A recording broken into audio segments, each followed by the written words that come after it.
Right out of the gate, I'm just going to say it. I can't stand how Geoff Wilson says entrepreneur.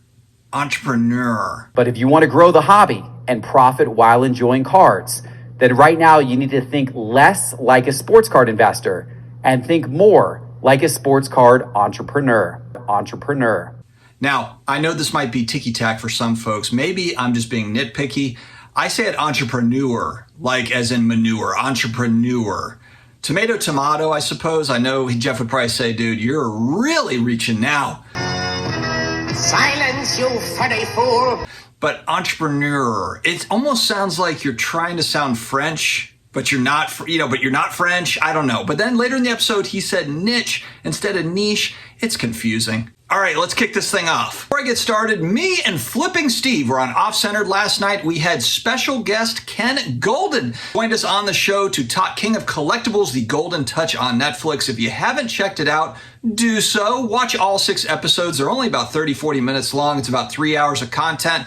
It's very, very entertaining, so make sure to check it out and check out the stream. I'll put a link in the video description that we had last night. It was a fun time. Also, guys, you're new here. You're looking for the short form stuff, the long form stuff. My youngest daughter's making reels now on IG. If you're looking for all the stuff, at SportsCardDad on IG and subscribe to the channel so you don't miss any episodes. And shout out to today's video sponsor, COMC.com, your home for buying, selling, and flipping all the hottest trading cards. Their consignment marketplace now home to over 31 million cards from baseball's biggest stars like Shohei Ohtani, Aaron Judge, and Mookie Betts to Marvel favorites like Spider-Man, Thor, and Captain America. COMC is something for every type of collector, so make sure to visit COMC.com today. I'll put links down in the video description and in the chat to get you there. All right, so Geoff's got his weekly show, It's Geoff Wilson. Kelly is back this week, and they are talking about how to really make money in the sports card hobby. That's how it was titled. That's why that I'm saying it that way. When I first saw this, I thought it was going to be strategies more so for hobbyists, for individuals.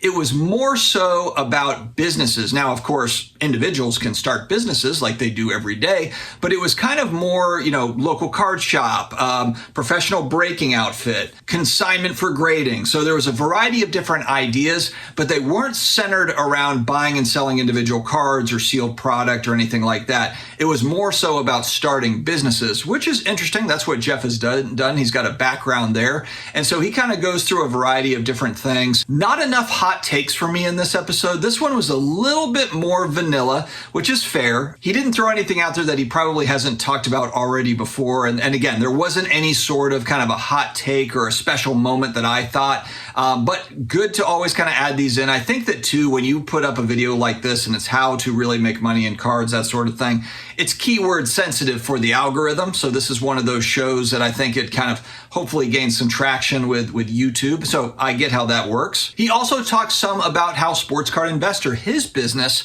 makes money, and he goes through kind of the litany of different things and it kind of struck me. I think that if you are really going to start a sports card type business, you have to have multiple streams of income, but there are opportunities for that. He mentioned things that we also utilize here as well on a little bit of a smaller scale here at the Sports Card Dad channel, but it's YouTube ad revenue, it's sponsorship revenue, there's affiliate revenue, now for him, this is separate. He's got market movers, and he said, and Kelly said that's a big part of their profit center is market movers.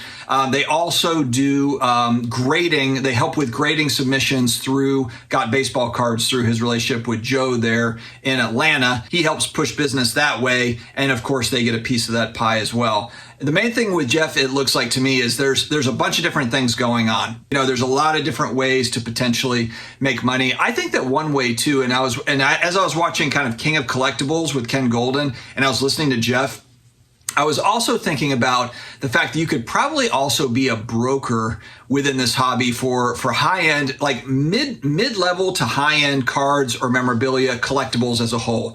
Meaning that you're out somewhere, you see something really rare, you know that there's a specific buyer based on your network, that really likes that item. And then maybe you negotiate a deal where, of course, you get some sort of, buyer's premium, or, you have some commission that's kind of baked in because you were the one that sourced it. You're the one that brought it. On King of Collectibles, he's got guys that do that where, they bring certain items and then they get kind of a piece of that pie.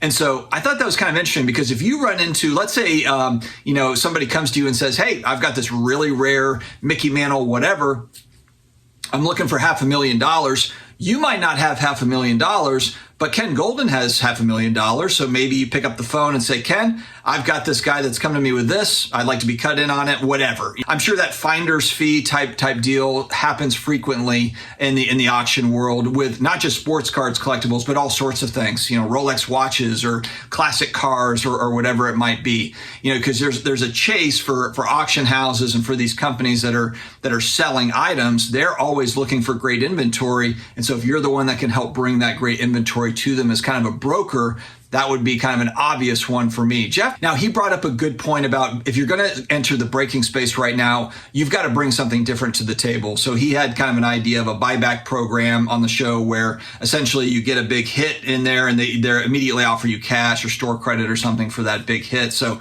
there's liquidity that you're adding. That was kind of, they made up a business on the show, him and Kelly, and they kind of talked through how they would run it. But the big thing is there's a lot of people in the breaking space and trying to get in. It's easy entry points where you have live streaming apps like Whatnot that are kind of enabling that to happen. You can just kind of, hey, get the product, get out there and see what happens type thing. But how are you different? And it's either going to be you offer kind of a cool feature or service that maybe others are not, or you're entertaining. That's the other thing. A lot of folks, get upset about backyard breaks or some of these breakers.